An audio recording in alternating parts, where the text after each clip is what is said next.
Hello दोस्तों, आप सभी का स्वागत है मेरे यूट्यूब चैनल ईको एनिमे पे। तो चलिए बिना देरी किए हुए एपिसोड 2 को स्टार्ट करते हैं। एपिसोड की स्टार्टिंग में हम लेमन को दौड़ते हुए देखते हैं। अब लेमन थक जाती है और पानी पीने लगती है।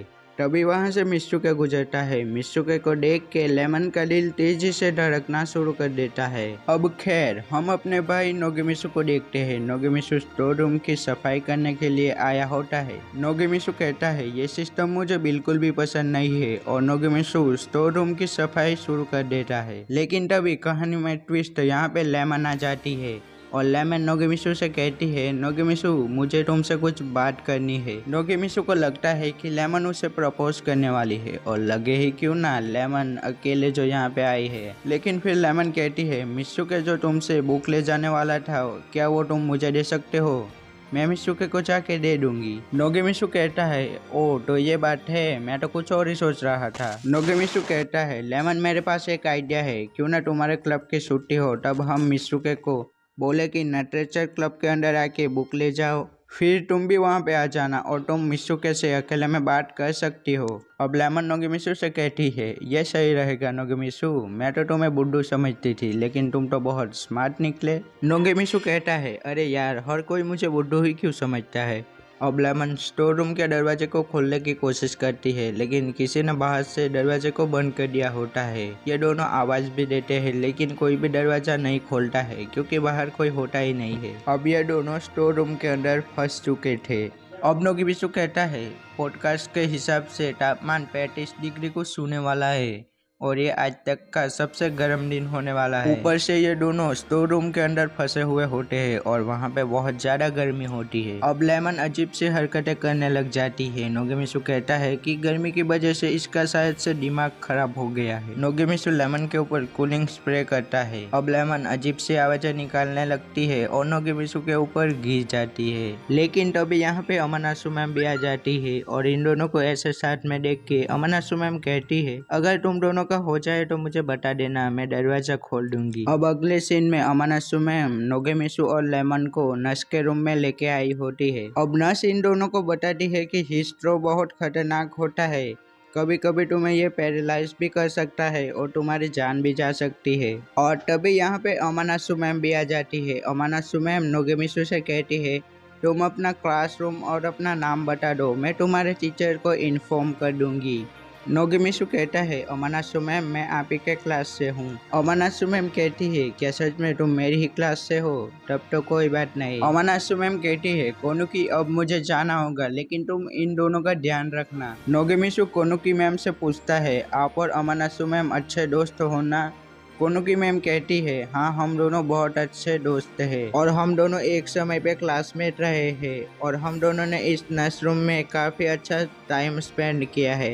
अब अगले सीन में नोगिमित्सु आराम कर रहा होता है। तभी नोगिमित्सु के पास एना आ जाती है और एना कहती है, नोगिमित्सु कैसे हो तुम? नोगिमित्सु कहता है, मैं अब बिल्कुल ठीक हूँ। एना कहती है, नोगिमित्सु मैं तुम्हारे लिए टिफिन लेके आई हूँ, क्या तुम खाना चाहोगे?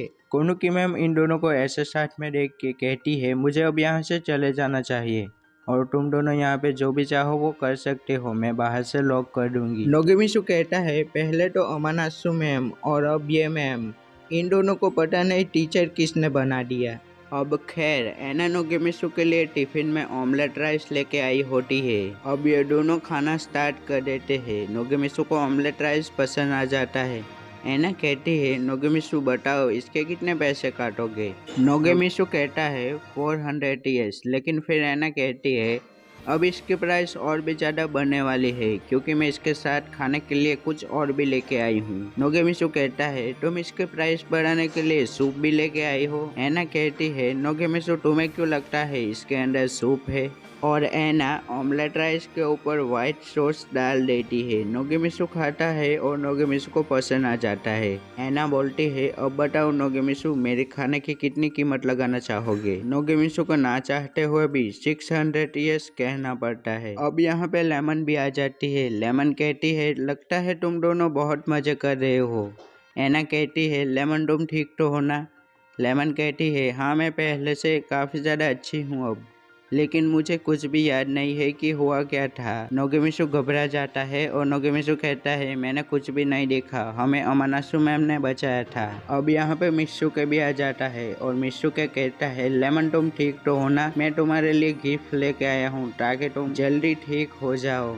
लेमन को तो यकीन ही नहीं हो रहा था कि उससे मिलने के लिए मित्सुके आया है और मित्सुके को देख के लेमन शर्माने लगती है। लेकिन तभी यहाँ पे कबाब में हड्डी आसागुमो भी आ जाती है और आसागुमो मित्सुके से कहती है क्लास खत्म होने के बाद मैं स्टडी रूम जाने वाली हूँ, क्या तुम मेरे साथ चलोगे?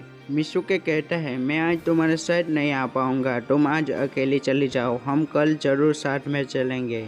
लेकिन फिर आसागुमो कहती है तो फिर हम रात में मिलते हैं। मित्सुके कहता है मैंने रात में नहीं कहा था, मैंने कल मिलेंगे ऐसा कहा था। लेकिन इसका कोई फायदा नहीं क्योंकि आसागुमो वहां से जा चुकी होती है। अब मित्सुके लेमन से कहता है मेरी क्लास शुरू होने वाली है, अब मुझे जाना होगा, तुम अपना ध्यान रखना। अगले सीन में नोगेमिसु गोटो मैम से कह रहा होता है गोटो मैम क्या मैं इनमें से कुछ बुक अपने दोस्त को दे सकता हूँ? गोटो मैम कहती है हाँ जरूर, तुम जितनी चाहो उतनी बुक अपने दोस्त को दे सकते हो और एक बार वो हमसे इम्प्रेस हो जाए फिर उसे भी हम अपनी टीम में ले लेंगे। अब गोटो मैम कहती है कि मुझे अब यहाँ से जाना होगा। टमाकी हमेशा से शेड्यूल भूल जाता है और उसे देर तक रुकना पड़ता है। आज मैं उसकी मदद करने जाने वाली हूँ, इसलिए तुम देसाई और मिशिमा के कलेक्शन को हाथ मत लगाना। उसके अलावा तुम जो भी चाहो वो बुक ले सकते हो। नोगेमिसु कहता है जरूर ये गोटो मैम का बॉयफ्रेंड होगा। लेकिन तभी चिका आती है और चिका कहती है ऐसा कुछ भी नहीं है, बस वो गोटो मैम का बचपन का दोस्त है। अब अगला सीन स्कूल का होता है जहाँ पे लेमन नोगेमिसु के पास आती है और नोगेमिसु को गुड मॉर्निंग कहती है और नोगेमिसु भी लेमन को गुड मॉर्निंग कहता है। लेमन कहती है मुझे सब कुछ याद आ गया जो कल स्टोर रूम में हुआ था। नोगेमिसु घबरा जाता है और कहता है मैंने कुछ भी नहीं देखा और मैंने कुछ भी नहीं छुआ। लेमन नोगेमिसु से कहते हैं नोगेमिसु तुम्हारे दिमाग की वायरिंग खराब हो गई है क्या? मैं तो अयानो के बारे में बात कर रही हूँ, तुम किस बारे में बात कर रहे हो? तुमने ही तो कल कहा था कि अयानो और तुम लिटरेचर ग्रुप में साथ में आ सकते हो। नोगेमिसु कहता है हाँ मैंने ही कहा था, मुझे सब कुछ याद आ गया। अब लेमन भी यहाँ से चली जाती है। अब लंच टाइम में नोगेमिसु और एना साथ में लंच कर रहे होते हैं। एना नोगेमिसु से कहती है लेमन तो मित्सुके के पीछे ही पड़ गई, मुझे लगता है मुझे भी लेमन को सपोर्ट करने वहाँ पे आना चाहिए। अब अगले सीन में हम देख पाते हैं कि नोगेमिसु एना को लेकर लिटरेचर क्लब के अंदर आ जाता है और ये सभी बात करने लग जाते हैं और अपना अपना इंट्रोडक्शन दे रहे होते हैं। अब थोड़ी देर के बाद यहाँ पे लेमन और मित्सुके भी आ जाते हैं और ये लोग बुक देखने लग जाते हैं। अब गोटो मैम मित्सुके को बाटली में उठाने लग जाती है और गोटो मैम मित्सुके से कहती है हमारा क्लब बहुत ज़्यादा अच्छा है, क्या तुम हमारा क्लब ज्वाइन करना चाहोगे? और फिर तुम जितनी चाहे उतनी बुक यहाँ से ले जा सकते हो। दूसरी तरफ नोगेमिसु और एना उन दोनों को ही देखे जा रहे थे। अब गोटो मैम कहती है मित्सुके ये तुम्हारी गर्लफ्रेंड है ना, ये भी हमारे क्लब को ज्वाइन कर सकती है। लेमन खुश हो जाती है और कहती है नहीं मैं इसकी गर्लफ्रेंड नहीं हूँ और मैं थर्ड क्लब के अंदर ही हूँ। गोटो मैम कहती है उससे कोई भी फर्क नहीं पड़ता, तुम एक ही क्लब के अंदर होगे तो तुम साथ में एक साथ समय बिता सकते हो। मित्सुके कहता है हम दोनों डेट नहीं कर रहे हैं, लेमन चैन बहुत पॉपुलर है और हमेशा लड़कों से घिरी हुई रहती है और मेरा तो लेमन चैन के सामने कोई भी चांस नहीं है। अब लेमन अचानक से ही इमोशनल हो जाती है और लेमन कहती है कि मित्सुके मैं भले ही पॉपुलर हूँ लेकिन मैं किसी के भी साथ डेट नहीं कर सकती। अब मित्सुके को बुरा लगता है और मित्सुके लेमन से माफ़ी मांगता है लेकिन लेमन कहती है कोई बात नहीं। तभी गोटो मैम इन दोनों के बीच में आ जाती है और गोटो मैम कहती है सच सच बताओ तुम दोनों डेट कर रहे हो ना? मित्सुके और लेमन कहते हैं नहीं हम दोनों डेट नहीं कर रहे हैं और मित्सुके कहता है ये सही कह रही है, हम दोनों डेट नहीं कर रहे हैं, मेरी तो पहले से ही एक गर्लफ्रेंड है। और ये सुन के तो वहाँ पे जितने भी लोग होते हैं उनके पैरों तले जमीन खिसक जाती है। अब मित्सुके इन सभी को देख के कहता है तुम सभी को क्या हो गया, तुम कुछ बोल क्यों नहीं रहे हो? तभी लेमन कहती है क्या मित्सुके तुम्हारी एक गर्लफ्रेंड भी है? तो तुमने मुझे कभी बताया क्यों नहीं? मिसुके कहता है बस अभी अभी मेरी गर्लफ्रेंड बनी है इसलिए मैंने तुम्हें नहीं बताया। तभी नोगेमिसु पीछे से कहता है मिसुके कहीं तुम्हारी गर्लफ्रेंड आसागुमो तो नहीं है ना? मिसुके कहता है नोगेमिसु तुमने सही पहचाना, आसागुमो से मैं तुम्हें फिर कभी मिलाऊंगा। अब मिसुके लेमन से कहता है हमें अब निकलना चाहिए, तुमने कहा था ना कि तुम मेरे साथ शॉपिंग पे जाना चाहती हो। अब ये सुन के सभी लोग शौक रह जाते हैं। नोगेमिसु अपने मन में बोलता है मिसुके कहीं पागल तो नहीं हो गया ना, उसे समझ क्यों नहीं आ रहा है कि लेमन उसे लाइक करती है। अब लेमन कहती है कि मिसुके मैंने डिसाइड करा है कि मैं लिटरेचर क्लब को ज्वाइन करूँगी, इसीलिए मैं थोड़ा वक्त यहीं पे बिताना चाहती हूँ, इसलिए मैं तुम्हारे साथ नहीं आ सकती। मिसुके कहता है ठीक है लेमन, अब मुझे भी यहाँ से जाना चाहिए। अब लेमन लिटरेचर क्लब का फॉर्म भी फिलअप कर देती है और लेमन कहती है कि मिसुके की पहले से ही गर्लफ्रेंड थी लेकिन ऐसा क्यों हुआ, और लेमन जोर जोर से रोने लगती है। अब अगले ही सीन में ये तीनों एक रेस्टोरेंट में आए होते हैं ताकि वो लेमन चैन को थोड़ा अच्छा फील करा सके। नोगेमिसु एना से कहता है एना आज तो तुम अपने पैसे खुद दोगी ना? एना कहती है तुम ऐसी बात कैसे कर सकते हो, आज एक लड़की का दिल टूटा है और तुम पैसे की बात कर रहे हो, और हमें तो लेमन को ट्रीट करना चाहिए। नोगेमिसु कहता है एना तुम सही कह रही हो लेमन, आज हम दोनों तुम्हें ट्रीट करने वाले हैं। अब ये तीनों अपना अपना ऑर्डर करने लगते हैं। सब कुछ खत्म हो जाने के बाद नोगेमिसु और एना लेमन से कहते हैं तुम बाहर हमारा वेट करो, तब तक हम बिल चुका के आते हैं।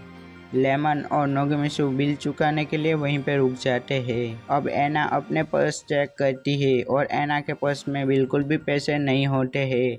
तभी एना नोगेमिसु को आवाज़ देती है। नोगेमिसु कहता है अब तुम ये मत कहना कि तुम्हारे पास फिर से पैसे नहीं है, और अब वापस से नोगेमिसु को भी सारे पैसे चुकाने पड़ते हैं। और अब एना को नोगेमिसु को 2867 ईयर्स लौटाने हैं। अब हम कोनुकी मैम को देखते हैं और अब हमें पता चलता है कि कोनुकी मैम ने सभी रूम के अंदर माइक्रोफोन लगाया होता है, इससे वो सभी स्टूडेंट की बात सुन पा रही होती है। अब कोनुकी मैम अपना सारा काम खत्म करके कोल्ड ड्रिंक लेने जाती है, तभी कोनुकी मैम की नज़र लेमन के ऊपर जाती है।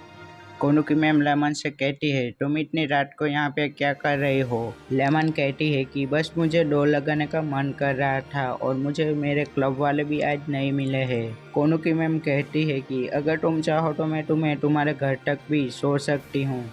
लेमन कहती है वैसे कोनुकी मैम मैं एक और बार दौड़ना चाहती हूँ और मुझे मेरी मंजिल साफ दिखाई दे रही है। कोनुकी मैम समझ जाती है कि लेमन को भी नोगेमिसु से प्यार हो गया है। अब आगे क्या होगा वो तो एपिसोड 3 के अंदर ही पता चलेगा। अगर आपको एपिसोड 3 देखना है तो कमेंट जरूर से करना और वीडियो को लाइक करके चैनल को सब्सक्राइब भी कर देना। मिलते हैं किसी और वीडियो में, तब तक के लिए टेक केयर, बाय बाय।